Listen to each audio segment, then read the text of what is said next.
It's another edition on your favorite slot, Talking to the Stars, with your boy Valerian Jabba on Celebrity Hour Television. And like you know on the program, we always have a guest that we get into their lives to know how they're doing and how everything about them is going on.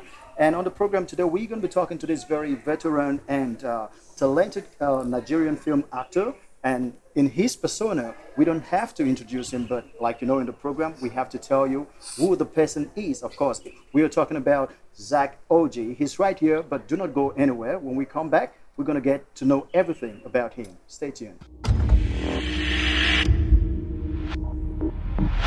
I'm Agent Akinwumi. I'm here to speak with Mr. Kalu. When did your dog start feeding on Mozambican meals?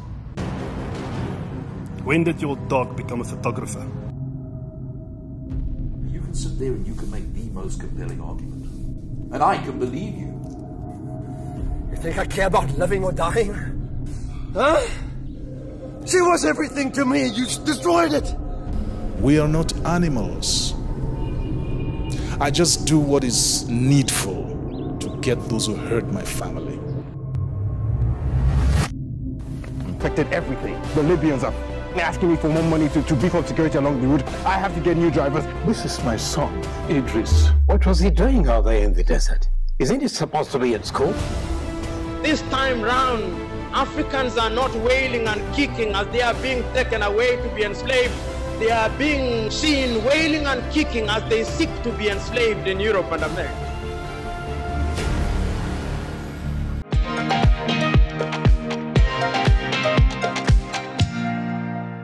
Welcome back. If you're just joining us, this is Talking to the Stars. And of course, like I earlier mentioned, today on the program, we are going to be talking to this very illustrious and one of the veteran, the pioneers of Nollywood industry. That's we're talking about the Nigerian film industry. He's right here with us.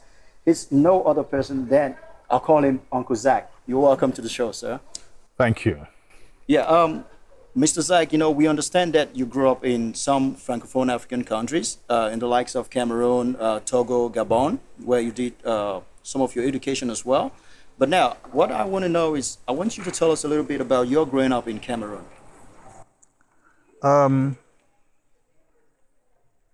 Part of my formative years were here in Cameroon, in this very city of Boya, where my parents lived for about 9.5 years. I went to school here at St. Anthony's Catholic School, and I also went to École Francophone de Boya, and eventually went to Collège King Akwa in Douala before we went back to Nigeria 6 years after the Civil War. Growing up in Boya was awesome. I still have very fond memories of the things we did here. This is actually the origin of who I have become today, because my formative years were here, my passion for film started from here, my appreciation of hard work started from here, and every other thing started from here. My love for drama, my focus on my speech, it all came from being in Cameroon, schooling here, and being groomed here by my parents, by the friendships I had with a lot of people. As a matter of fact, today, some of the people that I grew up with are ministers, some of them are presidents in some universities and things like that. Some of them have spent 30 years in the US and they've decided to come back to Cameroon.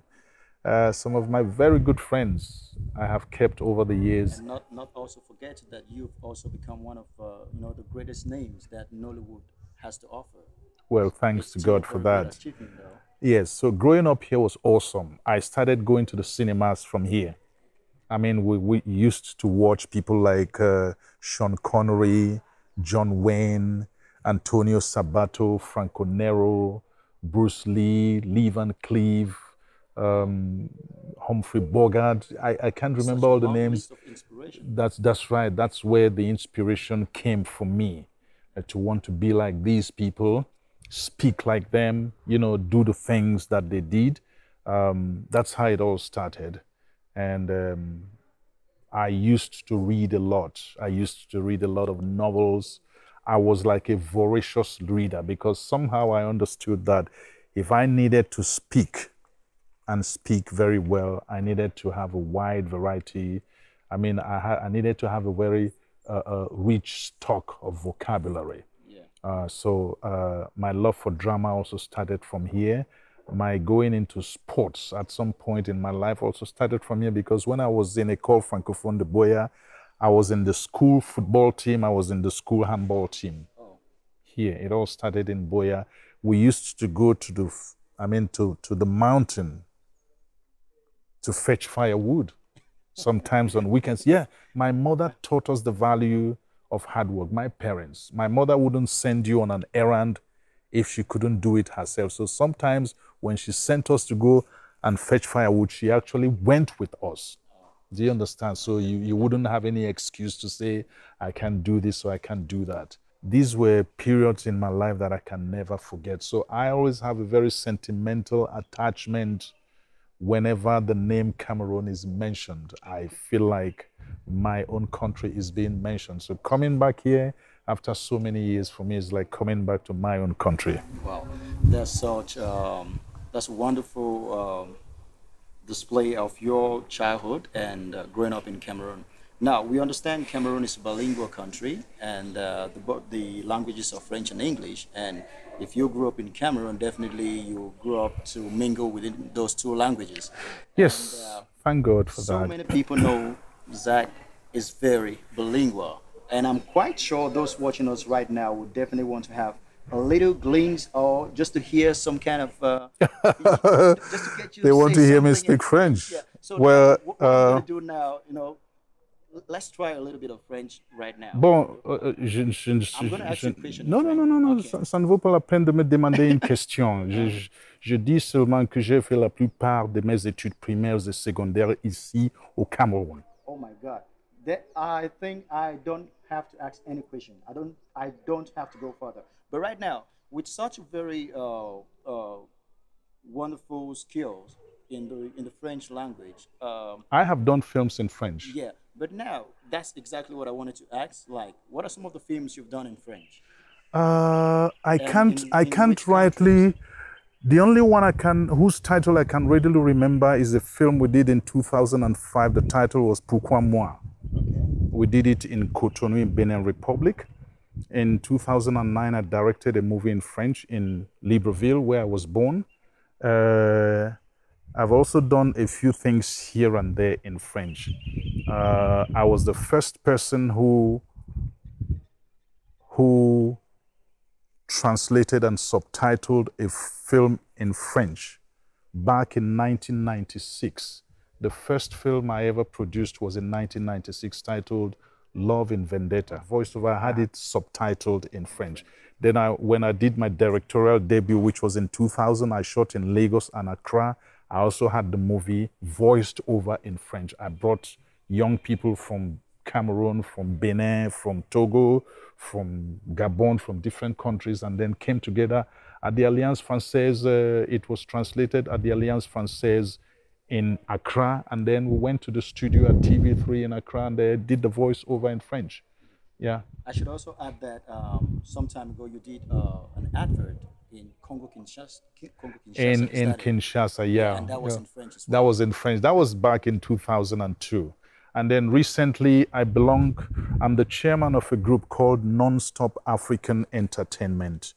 Our members are spread across various countries in Africa. And with this trip to Cameroon, we intend to co-opt some of your actors into our network. Okay. For example, a film which we did back in 2015 titled Sink or Swim. It deals on this subject of migration of Africans to Europe. When we did the promo of the film, one of the languages we used was French, and I was the one who did the promo in French. We did it in we did it in Lingala, we did it in Twi, Ghanaian language, we did it in Igbo, in Hausa, in Yoruba, in French, in English, and the promo for the movie. So I understand you're somebody who's so keen to languages, and because you believe it's a very wonderful and a good medium to communicate with yes, people. to communicate with to share people. And talk to even, people in the language they understand. yes, and how do we communicate in language? By speech. Yeah. And if you come to acting, for example, in acting, speech is the basis of acting, because it is speech that gives an expression to all the techniques and styles that you want to use in delivering your performance as an actor. It is by way of speech that you give it all expression. So it is very vital. Yeah, for sure. Uncle Zach, permit me call you Uncle Zach. With a veteran actor that you are, we just have to give the respect where it is, due. So now, with such an illustrious parcours in the film industry, especially in Nigeria and worldwide, and you've done over 250 movies, and what would you say has been the driving force of ZACK ORJI, keeping it real and still moving up to now? The passion I have for my work. If you're not passionate about this, you will not last long. At a certain point in my career, a family conference was held because of me. And I was told to go and look for a respectable job to do, that I'm wasting my time as an actor. Because I studied estate management at the University of Nigeria, and I also studied media enterprise at the Pan-Atlantic University. And I chose to be an actor because that's what I have a passion for. It hasn't been easy, but one key thing that you need to energize you and sustain you, even when the money is not coming, is the passion you have for whatever you're doing, because that's what will keep on driving you, moving you, even when it looks like you're not getting any immediate rewards, because that is like what makes you come alive. That's what makes you feel like you are existing, you mean something, you are doing something meaningful. It's the passion you have for your craft, and that's what has sustained me over the years. Nollywood today, or the Nigerian film industry, has been Nigeria per se is considered the emblem when it comes to cinema in Africa. Now, what would you say is that thing that has made Nollywood what it is today, as compared to other African countries, making it that top nation when it comes to cinema in Africa? Private enterprise. We do not wait for government to give us any support. And when a typical Nigerian believes in anything, he goes ahead to do it. Where some other people might be waiting for government to do this and do that, we don't wait for government, we go ahead and do it. Some of us sold cars so that we can produce a movie. Some of us sold our cars so that we can invest the proceeds in a movie. Some people sold family land so that they can invest the proceeds in a movie because of the passion they have. And the fact that if you want to do something, the first step is to take the initiative to do it. So it is private drive, private enterprise, the resourcefulness of the average Nigerian in doing what he believes in. That's what has kept us going. So that even when there's no government support, we keep doing it, knowing that at some point in time, the rewards will come. And every typical Nigerian, once he sees any trace of profitability in any venture, he goes ahead to do it. Yeah. Do you understand? I get it. And it usually happens in countries where there is a population, there's been a population explosion in Nigeria with about 180 million people. The resources are meager. So everybody is scrambling for the available resources. So once a typical Nigerian sees any place where there is the potential for any profitability, my goodness, they will not hesitate to invest in that venture. And once a little profitability is there, you'll see others get on the bandwagon and everybody is doing it. That's what has kept us. It's private enterprise that has kept us going. Very known about Nigerians. They go for it. They call them the go-getters. Now, Uncle Zach, you are an ordained man of God. Yes, I am. I think that should be like 5 years now or 6 years. You are a As a pastor. matter of fact, Can you just tell us my about your life as a first man of God? ordination was 9 years ago. Oh, I've been ordained by two bishops. Bishop M.I. Song and ordained me as an evangelist in 2009. And then Bishop Lawrence Osagie ordained me in 2012 as a reverend. I didn't go to any Bible school. I didn't seek to be ordained. But probably God revealed something to him about me, and that's how it happened. Again, I will say the origin is from here in Boya, where my parents lived. My parents, we grew up from a Catholic background. I was a mass servant here in Boya. oh, Yes. really? Yes. I was a mass servant here. And I belonged to the same choir as I was in the same choir as my father. Myself and my younger brother and my elder sister were in the same choir with my dad. St. Anthony's Parish. Our Reverend Father then was Father Anthony van der Vloot. He's late now. He's been late. We used to go to different villages to, for mass here and there. Now, I grew up watching my parents as Catholic praying like Pentecostals back then as a child of 9, 10, 11. So that formed the background of my Christian faith. It's not so much what you tell your children to do as what they see you do that stays with them. You can tell a child, do this, but when a child sees you doing something consistently, it stays with them. And that has stayed with me because I saw my parents praying like Pentecostals. My mother, my father, I saw them praying like Pentecostals. And that stayed with me to the point that it formed the basis of my faith in God.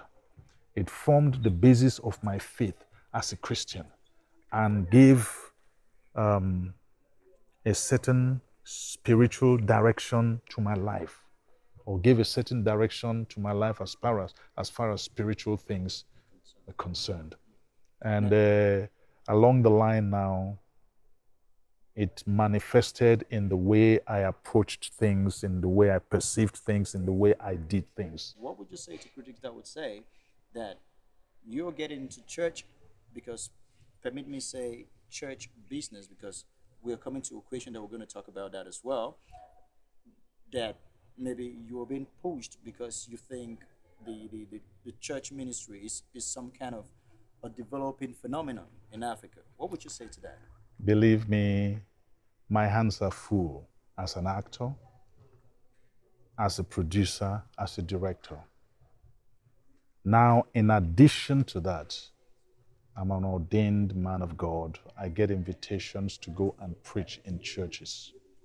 As a matter of fact, I just came back from a city called Aba, where a church held a program and I was invited as the main speaker. I spoke and ministered on Friday at the night vigil. I ministered on Saturday to the youth in the evening about leadership. I ministered on Sunday at the service. My hands are full. I don't run a church. I don't intend to run a church unless God directs me to. Do you understand? Yeah. But my hands are full as an actor. I have 2 projects waiting for me. Between now and the 16th of May, I have 2 projects, film projects to do back in Nigeria. On the 17th, I am going to London for a movie premiere of a movie we shot last year in September in Norfolk, in the UK. When I return from that sojourn, I have a movie to direct in Accra. When I'm done with the movie I'm directing in Accra, I'm going to Kigali to do a premiere of the short film we did after the master class we did for about 435 young people who registered for the master class in Kigali. My hands are full. Do you understand what I'm saying? So It's a full-time job for me as an actor and a filmmaker. Now, in addition to that, I'm an ordained minister of God. I also get invitations to go and minister. If I show you a message now, let me just show you something.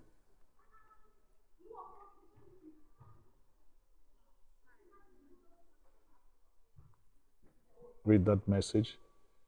I just got that message today from Nigeria. It's an anniversary of a church in Warri. Wow. Wow.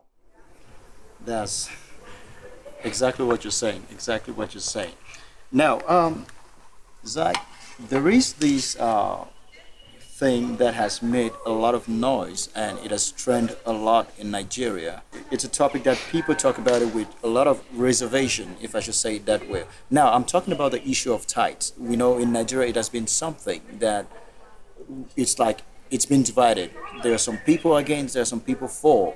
Now, what's your take about the issue of tithe as it is in Nigeria? Let me speak for myself personally. Tithe has worked for me. I don't know about other people. I can only speak for myself. If a man spends his time laboring for you spiritually, and all his life is devoted towards interceding for a group of people under his care, does it not make sense that this group of people who are doing various kinds of work should support that man so that he will keep on praying for them and sustaining them spiritually? That's a question I'm asking people. I don't want to join issues about the young man who came up with that nonsense. Do you understand? But I'll just refer you to 1 Corinthians 9:11. If you're, okay, I have a Bible here. I'll refer you to 1 Corinthians 9:11. We'll read it and you'll see, you'll hear what it says. Do you understand? I'm just speaking about, let us reason together as human beings. I spend my time praying to God for you, interceding for you. And this is what I spend my entire life doing because of your well-being. You spend your time earning money. Does it not make sense that you should support me, who has been interceding for you spiritually? Because before anything is done physically in this plane where we exist, it is already decided spiritually. This is 1 Corinthians 9:11. It says, if we have sown unto you spiritual things, is it a great thing if we shall reap your carnal things? In line with what I just said. Are you reasoning with me? Sure. If others be partakers of this power over you, are not we rather? Nevertheless, we have not used this power, but suffer all things lest we should hinder the gospel of Christ. Do you not know that they which minister about holy things live of the things of the temple? And they which wait at the altar are partakers with the altar? Even so had the Lord ordained that they which preach the gospel should live of the gospel. I didn't write it. That's for sure. That was quite... Do you understand? Yeah, it's quite touching. It's quite touching. When we come back, we're going to get more of ZACK ORJI as he tells us deep things that you and I had no idea about. So do not go anywhere. We'll be right back.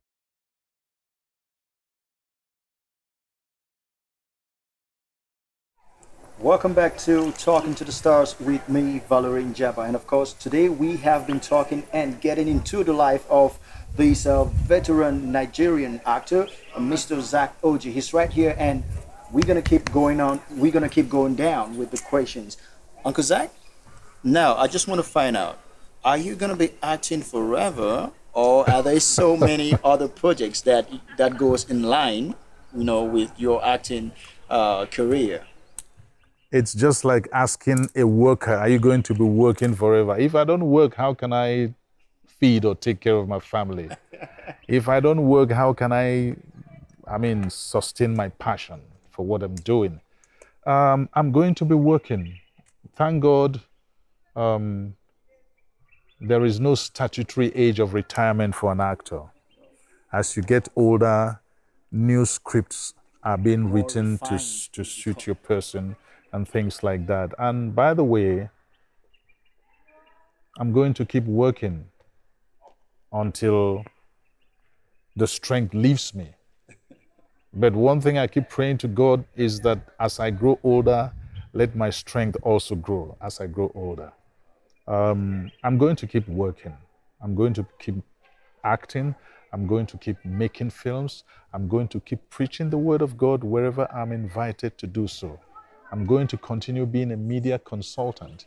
I'm going to continue being an ambassador of Christ and an ambassador for certain corporate bodies. I've been ambassador for some corporate bodies at different times. Right now, I am an ambassador for Western Lotto, which is a company that, promotes certain lotteries from the US, from the UK, and generally from the European, yes, from the European Union, from the European region. I'm an ambassador for Western Lotto. I have also been ambassador for different brands at different times. So I'm going to keep on working as God allows me to. Yes. Right now you're in Cameroon, and we are in Boya, where the third edition of the Cameroon International Film Festival is taking place, and you're one of the strong mentors, I would say ambassadors, to this event. Now, what would you say is a festival to you, and the fact that you are a mentor, and definitely there are so many young people, so many actors, Cameroonian actors, producers, directors that are taking part as well.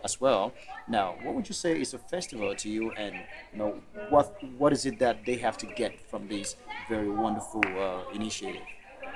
Well, a film festival for me is a platform that provides an opportunity for filmmakers to showcase their works. Basically, for me, that's what it is. It's also an occasion for a vibrant industry exchange for actors, for filmmakers, for generally industry practitioners, film industry practitioners. It brings filmmakers and film practitioners from different parts of the world. They come together, they meet, they promote their works, they screen their works, and the audience is also invited. The audience of wherever it is being held is also invited to come and take a look at those works. And some of them are short films, some of them are documentaries, some of them are feature films, some of them are different kinds of motion picture works. But the basic thing is that they have an opportunity, they have a platform to showcase their work, to promote their work, to invite people to see what they have done, and to network with each other for international co-productions, for all kinds of collaborations across board. That's basically what it does. I have been to festivals in Nigeria. I have been to the Los Angeles International Film Festival. I have been to the Cape Town International Film Festival. I have been to the Bangkok International Film Festival. I've been to festivals in different parts of the world. Some of these festivals, they were sponsored by my government for me to go and attend. Like the one I went to attend in Bangkok was sponsored by the Ministry of Information, Nigerian Ministry of Information. I was one of the people chosen for that festival. So I like festivals. When Gilbert did this, that's the the festival director, the founder and director of the festival, Gilbert Agbo. When he did the first edition, he invited me, but it wasn't convenient. The time was not right for me. The second edition likewise, but this one, I just said I must create the time and come, because he's a young man that I find to be very resourceful, to be very inventive, to be very creative. And we have worked together in the past. I have directed 1 or 2 movies for him here in Cameroon. So I also think that having had the initiative to start this festival and to sustain it for 3 years now, he needs to be supported. I'm quite sure Uncle Zack is a family man, and tell us a little bit about your family. I am married. I have been married for 29 years. Wow. To the same woman. We have 3 children. My son is going to be 27 this August 15. Wow. He studied media with television at the University of Bradford in England. And he's in Nigeria right now. He's a singer, he's an actor, he's an entertainment person. I have 2 daughters. After we had my son, it took us 10 years before we had my first daughter. And my daughter is 17 now. She's writing her O-levels. My second daughter is 15. By the way, my first daughter is a singer also. And when she was... that we can have, or the singer that we are to discover? You are to behold very soon. Oh, okay. When she was 13, she won an award. There was a program done in Nigeria called Kids Got Talent. Yeah. She was 13 then at the Museum Center in Lagos. She won 2 awards at that event. She did some songs and then won 2 awards at that event. And subsequently, she has gone on to win different awards. She plays the saxophone. Oh. She also plays the cello. She's in her school orchestra. I guess it's a house of artists. Yes, it's a house of creative minds. Creative minds. My second daughter is also in the choir, and at a point she requested that I should buy her a keyboard, which I did.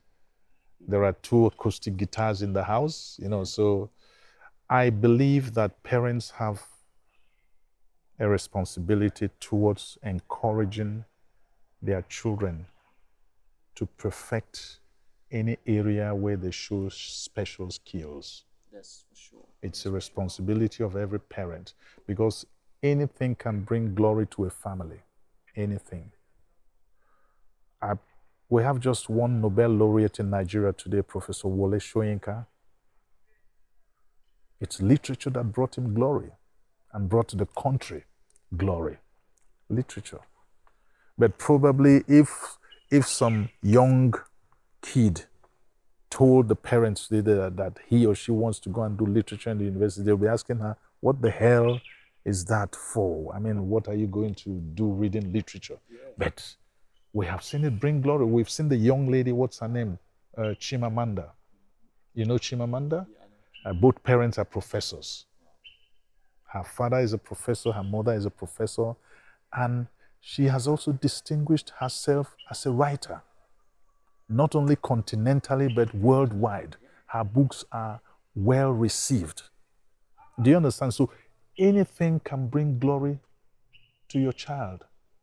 As a parent, it is your job to watch your kids carefully and see which areas they show some special skills. Encourage them. Don't force your wish on them. Don't say you must be a doctor, you must be a lawyer, you must be... No. Watch your kid carefully and help your kid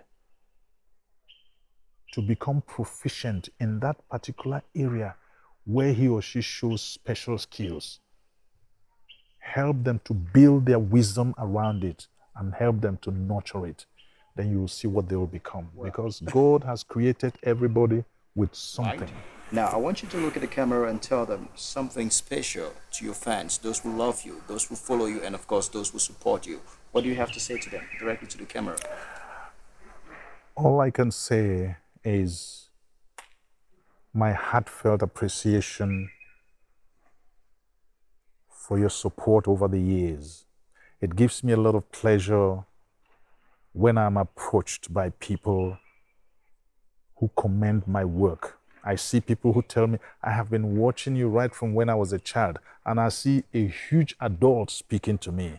And I'm saying to myself, you have grown old. Look at this person telling you they've been watching you since they were a child. But for me, it's an appreciation. Do you understand? And I really, I want to say thank you to everybody who has appreciated me. I want to say thank you to everybody who loves my work. I want to say thank you to everybody who has personally come to me to commend me or has done that over the social media or through some other forum. I want to say thank you, and I'm telling you the best is yet to come.